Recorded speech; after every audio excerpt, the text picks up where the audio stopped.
Hi guys, in this lesson I want to talk about triad pairs, and I want to give you sort of a hack that's going to help you choose a pair of triads that works for every chord in every key.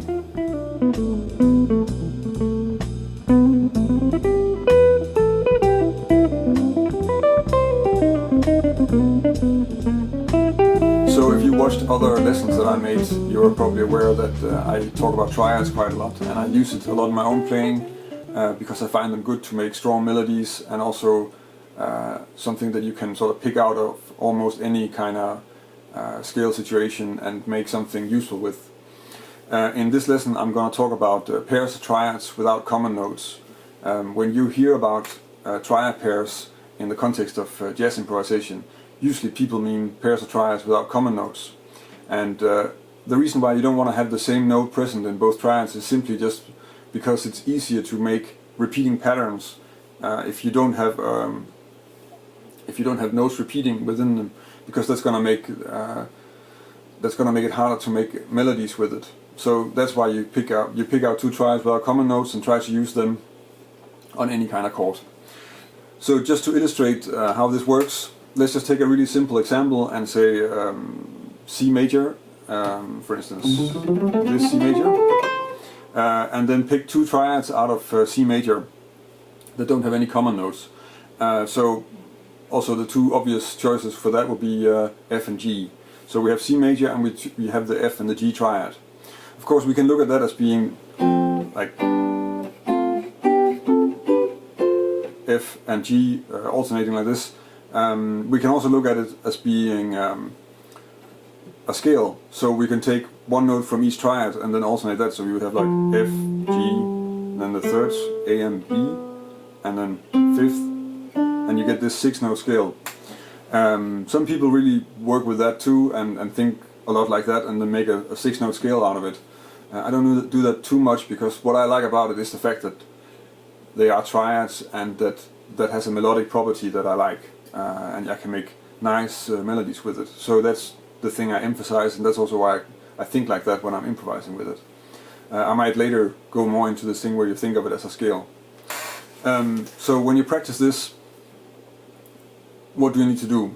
Well, the first thing we should just look at is what do we need to do with a triad, and maybe just to give you some ideas about how you make some good exercises for triads. So the first thing you need to check out is probably the inversions of the triads.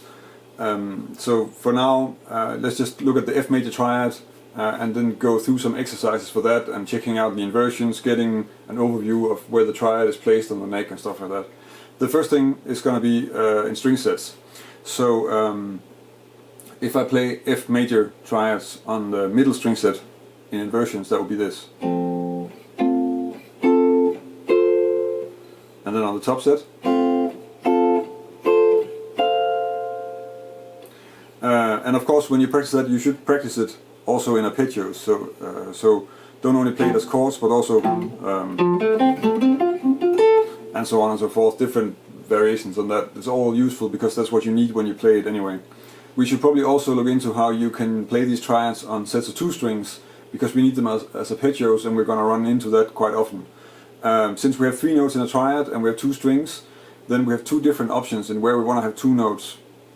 So if I take the first one and say that we want to have 2 notes on the second string that we play, then you would get these.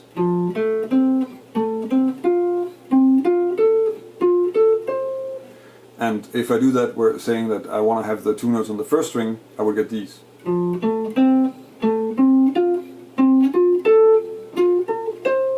So this guitar has really old strings, so it's a little bit out of tune up here, but you get the idea, I hope.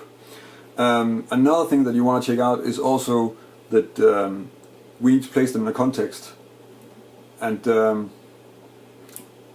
one way to do that is also just to practice your triads within your scales. I talked about that a lot actually in other lessons.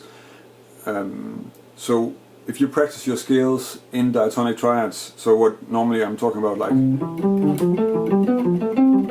these kind of exercises, one thing that most people forget that you also should do, and which is extremely good for learning which notes go with which triads within a key, is to practice them in inversions. So as an example, let's do the C major scale, because that's the context we're in right now, and then in second inversion diatonic triads. So that means that the first note I play for each triad is the fifth.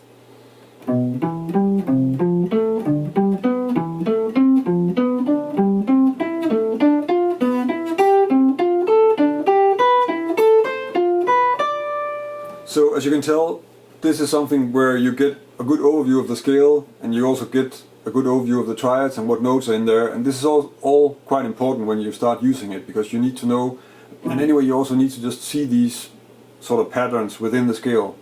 As you can also tell, I don't really practice this fast. I'm more thinking about just learning it. Don't worry about playing stuff like this fast, just work on it so that it's easy to play, and you could better pick a slow tempo and then have that easy. The technique thing is not really what's important here. The important thing is that you have a good overview of the scale you're playing in, and that you know the notes you're playing and the triad you're playing. So one thing is of course knowing the triad, but another thing is that we need to find triad pairs for the different chords that we're playing on and find ways to negotiate that. And there is actually one sort of simple way to approach this. It's not the only way, and I think in the second lesson I'm going to discuss some other ways too, because in a way it works, but it's also a little bit limiting.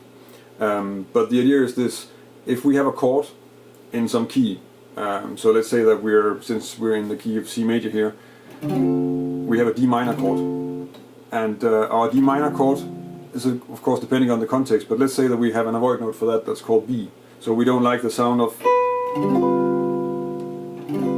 at least not in this context. Sometimes you might actually like that sound, but okay. So we don't like the B, so we have our C major scale, and then we take out the B.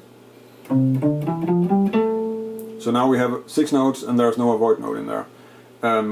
One observation that you could make with this is that if I take out the B, so let's just start with this. Now I'm playing the scale from B. If I take out the B, so I have the C, D, E, F, G and A. From the next 2 notes in the major scale, I can build a triad. So from C, I get a C major, and from D, I get a D minor. So now I have 2 triads, a C major and a D minor triad, and I don't have any avoid note, and I can use those 2 triads on my D minor chord in the key of C. Another example would be if I take C harmonic minor and G7. So I have my G7 flat 9, and the avoid note that we have on a G7 is probably a C. That would make sense. This doesn't sound that well. So if I play C harmonic minor and then take out the C, then I get this. And the 2 notes after the C is the D and the E flat. So if I build triads on those, then I get a D diminished and an E flat augmented triad, and they will work then. So this way of sort of thinking in terms of taking a chord and of course the scale it's in, and then looking at what note don't I want to have in my triads, because you just have to pick one note, take that out, and then the 2 notes above that you can use as roots for the triads that you want to build, and then you'll get a triad pair that has no common notes and that you can use on that chord. Let's just look at some of the lines that I made to illustrate this. The first line sounds like this.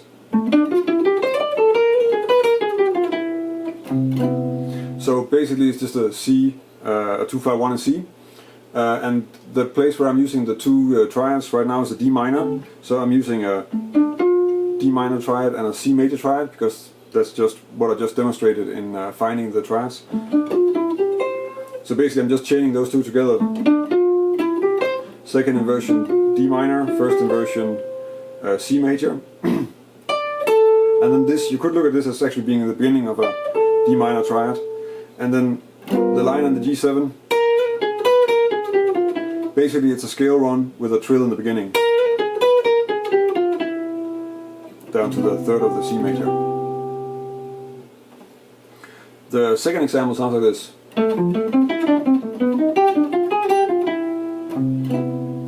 So staying with the 2-5-1 in C major, the phrase on the D minor is just built around, basically it's just built around an F major 7 arpeggio. So it's triad, F major 7, and then running down the scale, encircling the B for the G7. And then on the G7 flat 9 I'm using the 2 triads from the harmonic minor example. So I'm using an E flat augmented in the second inversion and a root position D diminished triad. And then you get, and then I'm running down the scale just to resolve to the C major chord. The third example sounds like this.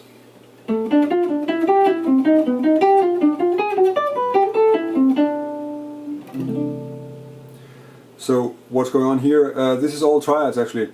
So I'm using all the examples from above and then one extra.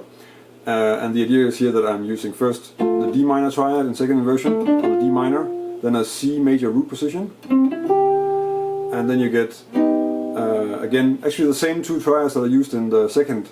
So first the E flat augmented in the second inversion and a root position D diminished triad, and then on the C, since we're in the key of C and the avoid note that we have is the F, so if you take the F out of C and then build a triad on the G and the A, you get G major and A minor.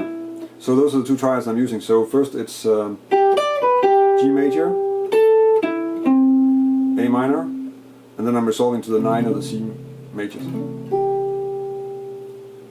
So in this way you probably have an idea on how to get started with triad pairs and how you can start using it in your improvisations and make lines with it. I'm gonna make a second lesson on this because until now we didn't cover how to actually make some exercises with the whole pair. So not only one triad but actually the triad pair and how you work on that. And also some more stuff on what kind of triad pairs you can choose for different kind of chords. Stuff like that, because sometimes I find myself including avoid notes in the triad pair because I think the avoid note is actually sort of typical for the sound that I have on the chord, and I want to have it in there. So for that, the rule that I gave you in this lesson works, but sometimes if you want to emphasize certain aspects of what you're playing, it might be better not to use that rule, but then just to choose something else. So the next lesson I'm going to do is going to be more just examples of how I apply this and the kind of melodies you can make with it and stuff like that. If you want to check out the examples that I covered here now, you can go to my website and download a PDF there. You can of course also subscribe to my newsletter, then you'll get an email every time I make a new lesson or if new albums are released that I'm playing on and stuff like that. On my website I also have a web store with some lessons that are for sale. The lessons that I make for that are mostly more in-depth. They're more how you apply the subjects that I talk about in these free YouTube lessons to songs, and maybe a more realistic idea about how I play and how I work with it. But you can go to my website and check it out, of course. There are previews on most of the lessons. If you have any comments or questions, then feel free to leave them here in the video. You can also connect with me on social media, so Twitter or Google Plus or Instagram, Facebook, let me know there. I try to get to all the questions I get, and it's also nice, a lot of lessons that I make are actually made from requests that I get from people that ask me to do lessons on things or talk about things. So for that, it's nice for me also to know what you guys want to hear lessons about, and then I can actually try and make them. And it's also nice to get some feedback if something is unclear or if I should do something differently. So please let me know what you think, and especially if you have any questions.